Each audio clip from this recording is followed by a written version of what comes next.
Who was Khnum, the ram-headed god of ancient Egypt? He was one of Egypt's oldest creator gods and one of its most beautiful divine ideas. Khnum was often shown with the head of a ram. This connected him with strength, fertility, protection, and the mysterious power of creation. But Khnum was not just the god with horns. Ancient Egypt had many horned gods. Apparently, divine headwear was a competitive field. Khnum's special symbol was the potter's wheel.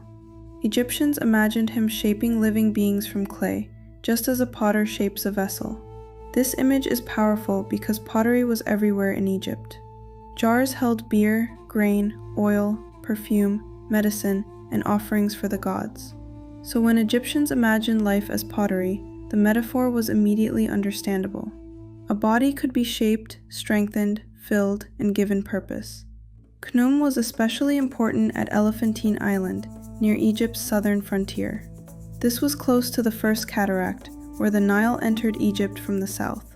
Because of that location, Khnum became closely linked to the Nile's life-giving waters. A good flood meant fertile fields, food, stability, and survival. In some traditions, Khnum controlled the waters of the inundation. Not bad for a potter.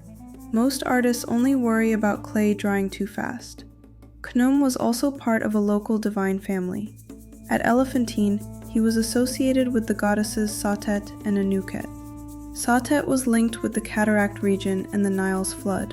Anuket was also connected with the Nile and the southern borderlands. Together, this group reflected the sacred geography of southern Egypt. Gods were not abstract decorations. They belonged to places, waters, rocks, and temples. Khnum's creative role could be very intimate. He was not only imagined shaping humanity in general, but also forming individual lives. In later temple scenes, Khnum may appear shaping a royal child on his wheel.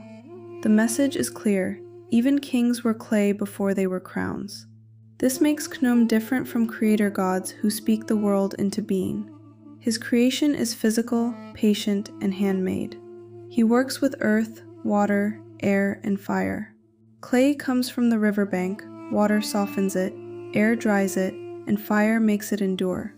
That is why Khnum's symbolism is so rich. He turns an everyday craft into a cosmic explanation of life itself. A pot can be beautiful, but it must also hold something. In Khnum's world, purpose matters as much as perfect shape.